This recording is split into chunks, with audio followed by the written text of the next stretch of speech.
Hello everyone, I'm here with Andrew Roberts. We are the Beef Eater in Harrow in London, where I run Asbiro Investors in London. Andrew will be speaking there in a sec. So I just wanted to introduce him quickly, and we will touch some important topics. Okay, Andrew? Yeah. Just say who you are for people that don't know you. Well, I'm Andrew Roberts. I'm a property investor. I grew up in the building trade from the age of 3. That was my father's trade. Went and got a job as a chartered accountant, working at a bank at a senior level. Then I left the bank, was headhunted to a law firm, established the largest firm of conveyancers in the UK, and established my own business in the year 2000. Now, from my point of view, I was running my own business and I started to work out, hang on, I'm paying rent on this business premises. This is dead money. So I went out and bought my business premises in 2005. That's how it started. I did a few more transactions and then went, well, actually this is quite fun. Ironically, I actually went and watched a good friend of mine speak on Thursday nights, and she also happened to be a chartered accountant working at the law firm where I was, and I was in auction buying a property, and she said, have you heard of this thing called a property meet? I'd never even knew property meets existed, and this was only about 5 years ago, and I'd been trading since 2005 in property. How can it be such a secretive industry? I don't know. But I joined, found out I liked it a lot, and established the Great Property Meet, which is the UK's #1 meeting in the Midlands, where we bring speakers from around the world to speak, the best people in the industry. Yeah, it is very good. It happens in the Church, is it? Rugby, yeah. On third Monday of the month. Absolutely. Yeah, and I'm always there. And you're a regular. Yes.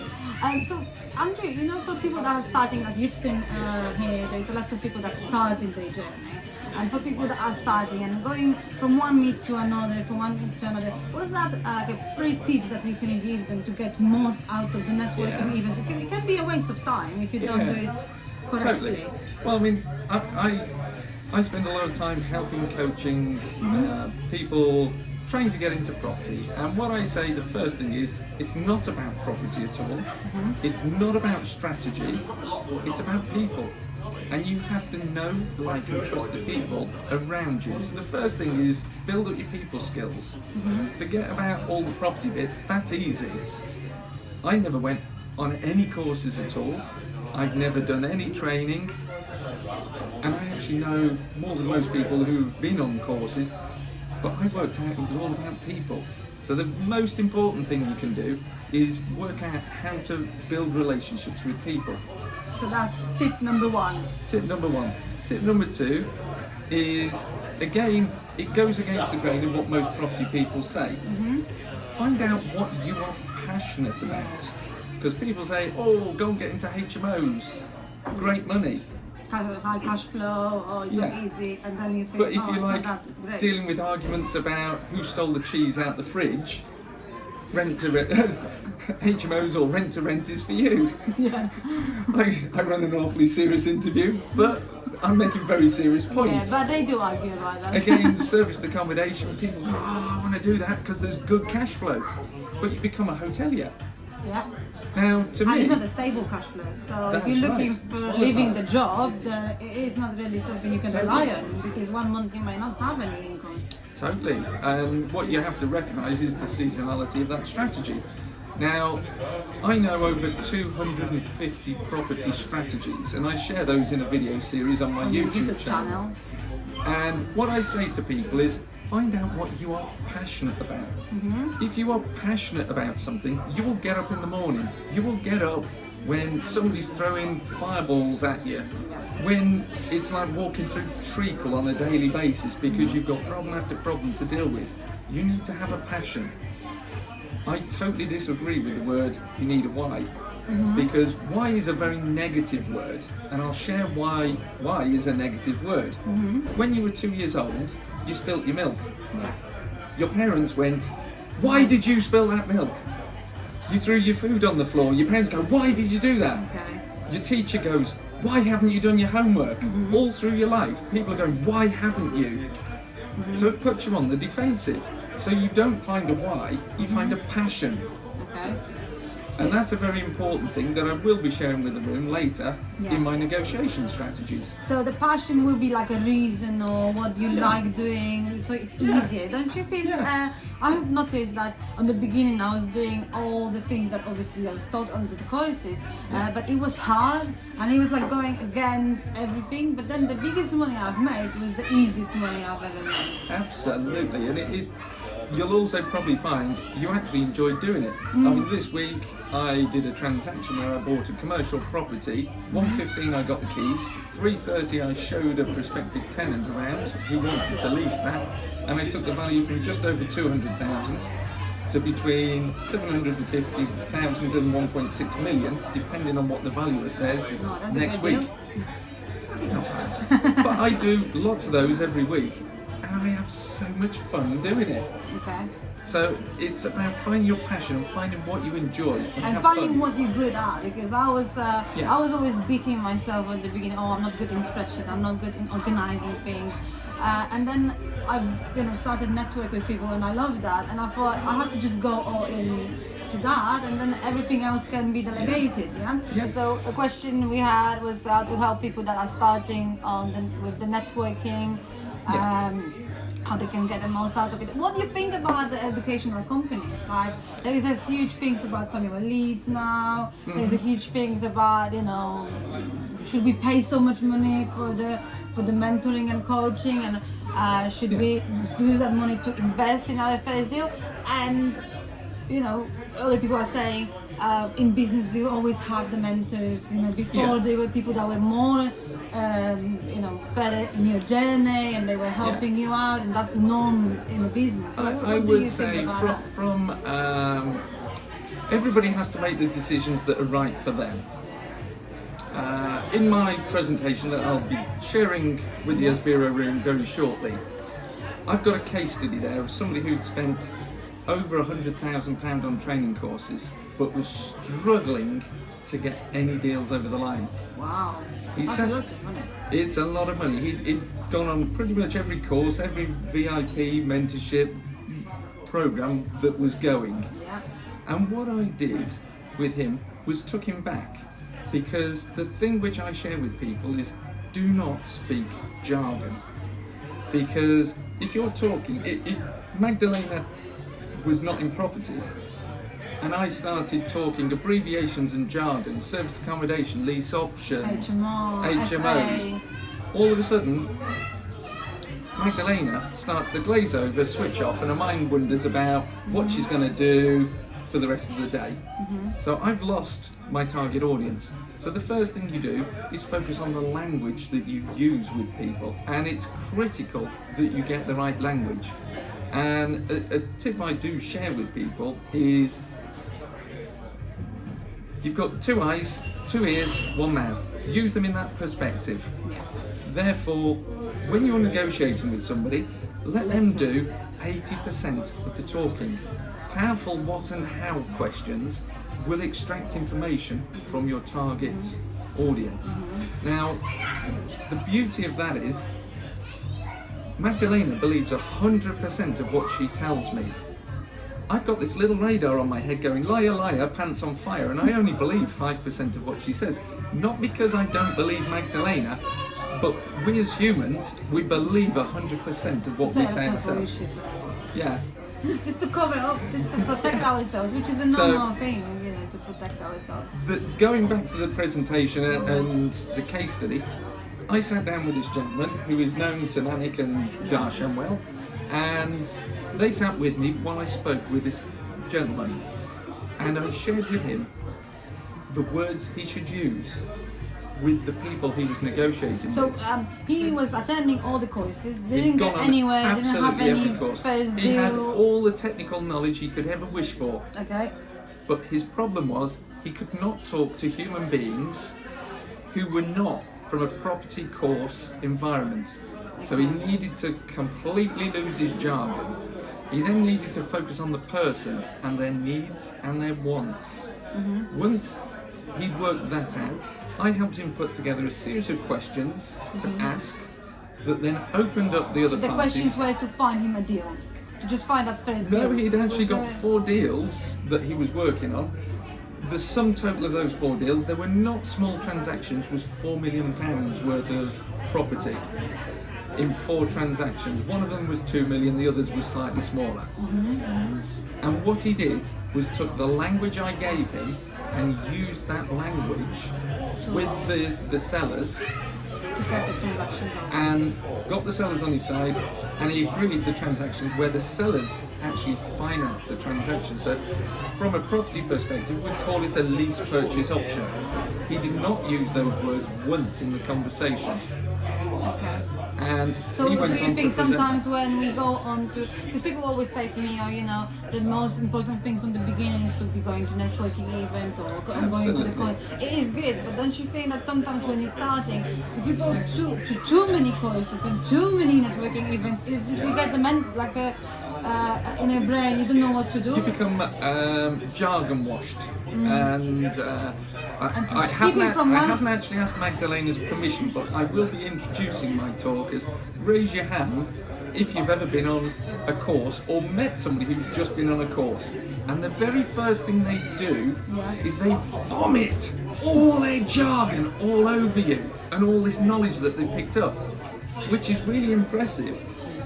However, if you're talking to a seller, the seller does not care about you or your knowledge. The seller cares about their problem. Yeah. And that's what courses do not focus on, and what you should focus on. So you don't say you shouldn't be going. What about getting a mentor? What do you think about that? Like, you know, people say, oh, with Samuel Leeds, you know, he charged 10,000, 12,000 or whatever. You know, people are like, oh, that's too much. Well, what's your view on that? You know, in the business, you've been in business, in properties. Should we have someone, and should we get that person for free, or should we pay them? What's the right things to do? Because what I'm asking is, because lots of people contact me and like, oh, you know, they want an answer to the question, where I am like, well, I don't know your situation, I can't really help you because I don't work with you, so I can give you some sort of a slogan answer or a question to help you to get on the track, but I don't know your situation, so if I advise you on the strategies, it may be wrong advice. Yeah, well, what I say with that, everybody is different. For some people, they need a mentor to kick them up the bum to do things. For other people, they feel that the mentor helps them, guides them where they've got technical skill gaps. What I do is I take a contrarian view to that, in that, another one of my contrarian views, time, money, experience and knowledge are the 4 things you need in property. Time, you can buy that by hiring somebody or freeing up some of your own time. Money, you can use your own or you can borrow other people's money. Yeah. Knowledge, you can gain by going on a course. Experience is where a mentor comes in. And what you do is you hire a mentor for their experience to shortcut you along the road faster. And I do this in commercial property for a lot of people, hidden behind the scenes, and it's what it is. So it can help people by Move tapping on, into your faster, experience. move Absolutely. faster, rather than trying to work out their own ways to get there. Totally. Totally. So it's finding the right person as well. Is making You sure have to that share values, you have to resonate with them, you've got to get on, and you have to kick the tyres, so to speak, or kick the bricks to make sure the person actually knows what they are on about. There are a lot of people who purport to be experts. Check if they've been through an economic recession. Check their experience. Go see their projects. Go and actually speak to people. Don't just go on hype from a sales room of a course provider. You need to do your own due diligence and do it thoroughly on the person. yeah. definitely, that's true. Yeah, people always ask me, like, do you think you would be there where you are if you didn't have the mentor? And it's hard to say at the later on, because I would say, well, no, I probably could get there myself, but in fact, it does help you on the very beginning, especially if you don't have a background in business. Like my mom is a teacher, especially if you don't have anyone around you that does it, property investing, or it's not that easy to just, it takes time to tap into a network of people that are doing it, because they're not going to just share with you all the tips and everything they know. That's it. Because, why do they care about you? At the end of the day, what you give them first is what starts the relationship. Well, this goes back to my third tip for people. And personally, I've never had a mentor. I've never done any training courses. I am a natural entrepreneur. That's how I was born. I always looking to cut a deal. I structure deals, tax, structure, people, assets, property. And I have a unique blend of skills, and I recognise I do. And it's only over the years, as I've got this grey hair, that I've realised I have these unique skills that other people don't. And I developed a phrase called Solopreneur.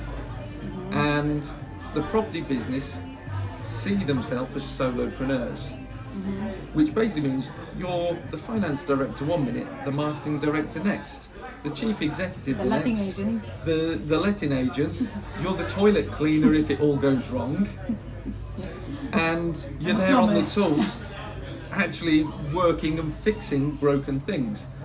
Now, I recognise that the property industry and courses are turning people out as solopreneurs, and most of them are doomed to fail. What I say is a bit like building any company. Could Marks and Spencer's run as a solopreneur? No. They need people with different skills and disciplines.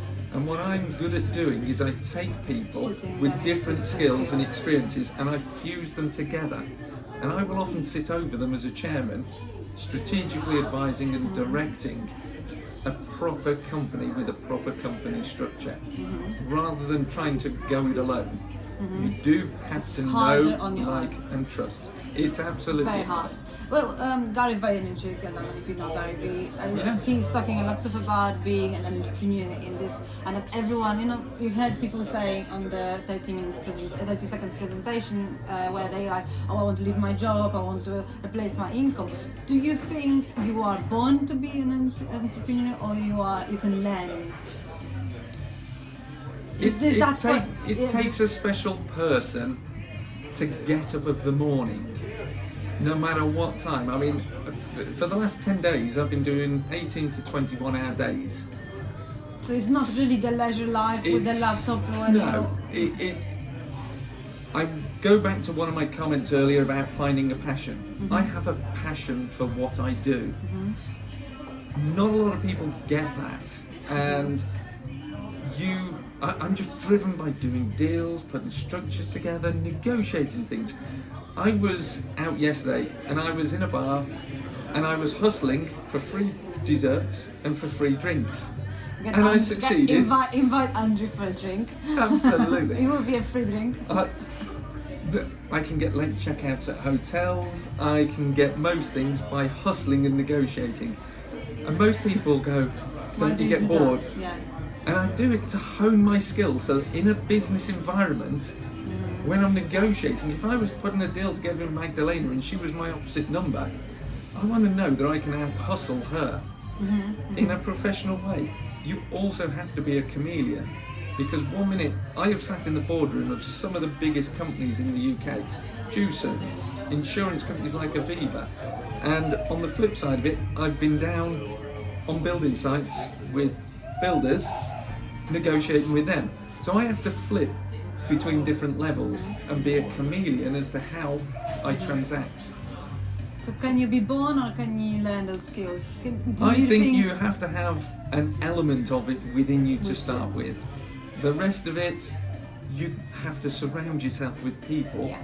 Because it can be suppressed I feel, because Totally. you know, like I used to go to work and I thought, why do I get that feeling when I have to give my holiday form? Like I hated it. I used to go on holidays without telling my managers, because I was like, I'm not going to just tell them I'm going holiday like that. Well, shouldn't be a case. Like I want to take a day off and they telling me I can't. Like I couldn't understand that. And then, but I wouldn't say I was born to be a business person. I think, maybe I was, but then the life and you know the way I was raised, and having an education, going to university, getting a good job, you know, all the security things, and that can overtake your thinking. So yeah, I guess they are some Programmed into a system, and like you've described, I'd been through a corporate training as a chartered accountant. I'd climbed the ranks in a bank. I was at board level in a major top 20 law firm with 12,000 staff, and I realised I was a square peg in a round hole. Nobody else did. I recognised that, and I recognised it was because of the way I hustled. Even then, in a law firm, I was hustling the solicitors, and so you were a bit different than them. yeah, Is it? That is the first, I was the ugly duckling. no offense, Andrew. I'm never swan.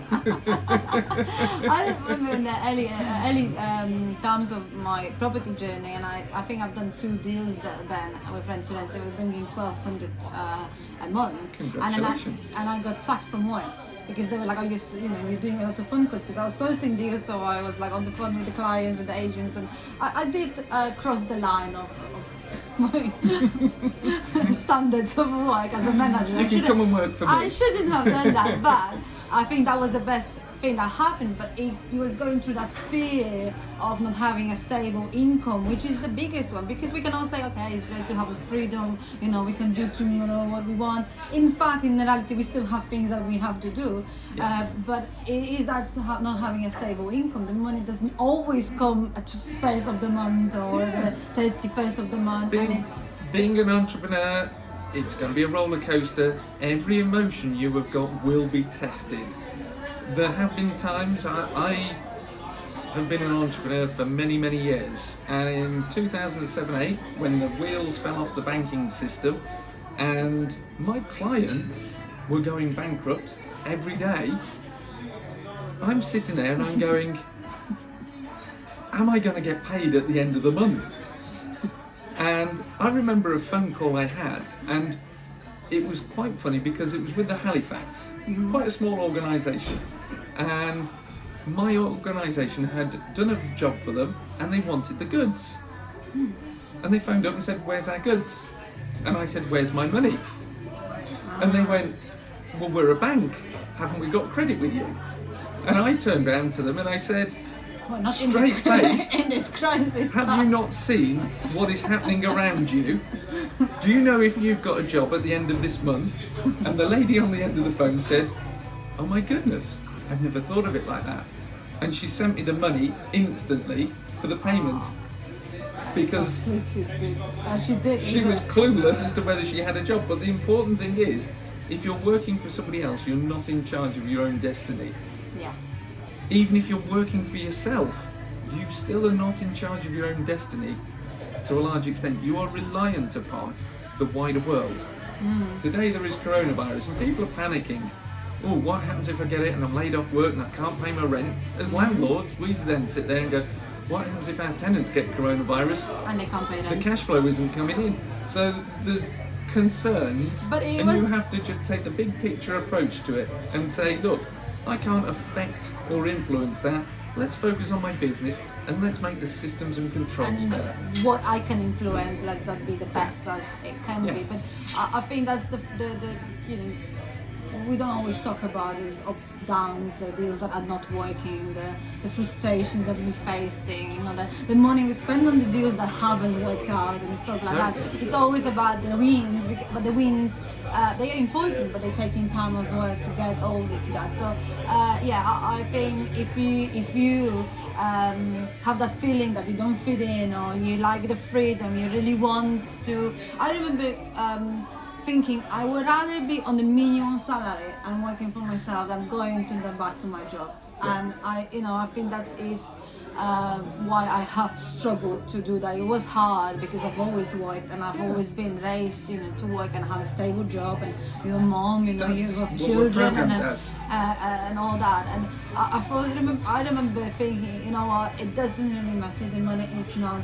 what I can't ask somebody and I can't shake when I have to call because my kids are sick and I can't come to work, and I'm not thinking, what should I do? Should I stay at home or should I just keep them somewhere? Maybe some of my friends will want them, and I'm like, it has to stop. It is horrible. It's a horrible life. It's only after you've been in the trenches for a long time that actually you start to take more strategic viewpoints on things, and that is why people come to me for my advice, is because I have the strategic overview of the world. And from the age of 18, I've been strategically forecasting major things, and pretty much I've nailed So every what's one the of next them. one? What's the next? Now, if I shared that with you, you'd share it with the YouTube. What's the next thing? Well, everyone is saying about the crush, and I think we're waiting for the crush for quite long. We talk ourselves up, we talk ourselves down. In my personal opinion, and I know because I'm in the trenches doing this, commercial property is the most major opportunity that there is for the next 5 years, and very few people are doing it out there.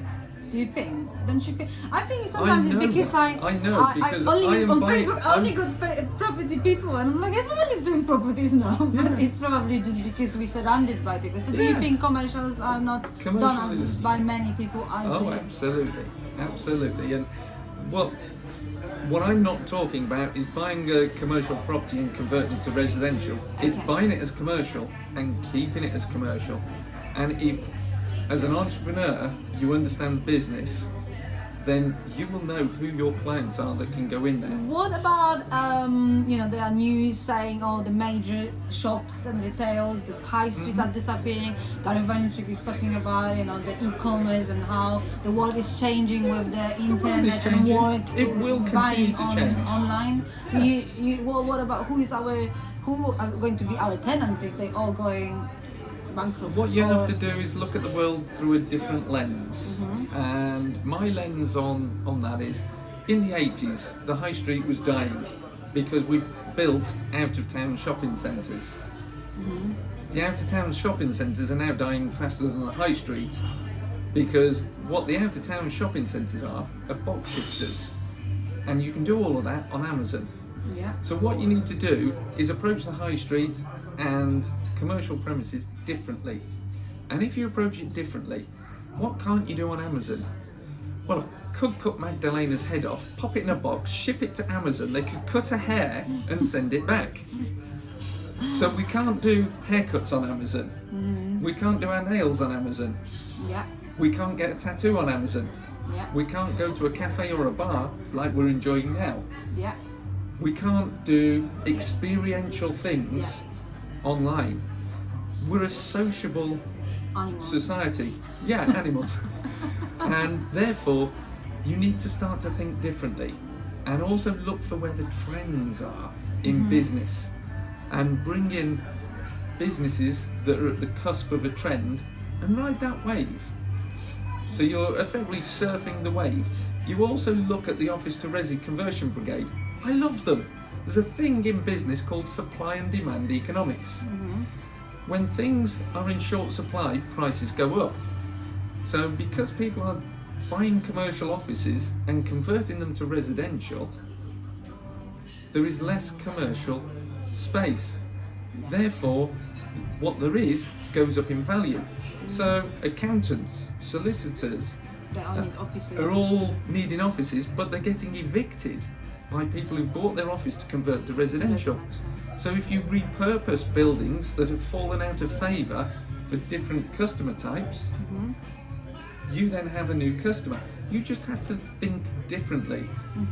So the high street's not dead. Bringing an accountancy practice onto a high street is great, because if a bank closes, it's an A2 use. An accountant, solicitor, administrator, a valuer are all A2 use businesses. They go on the high street, They then go and buy the coffee. They'll go to the boutique shops and buy things in their lunch breaks. So And the you're councils, putting I think, footfall. the council are more willing to give you some sort of permissions because they don't want the high streets to be there. Absolutely. So, like I know in Coventry, the council is quite resistant to HMOs. They're doing selective licensing. They from 3 bedrooms now have to license our HMOs. So they are doing it to stop HMOs. They don't like it. They Well, there's smart ways that you can still create HMOs without it being technically a HMO. That's another story for another day. for another interview with Andrew. Okay, it was great to share that with you, Andrew. Thank you very much for your time. I know you're going on the stage. So we are in Asbury, London. We're meeting every second weekend of the month, and Andrew's from Great Property meet every third Monday of the month in Dawn Church. Yeah, We hope to see you there. Superb, and it's a brilliant meeting here. The buzz and the vibe in the room is so much fun. I've really enjoyed being here so far, and I'm looking forward to the audience reaction when I share some of my outlandish thoughts with them. Bye bye, see you then. Ciao.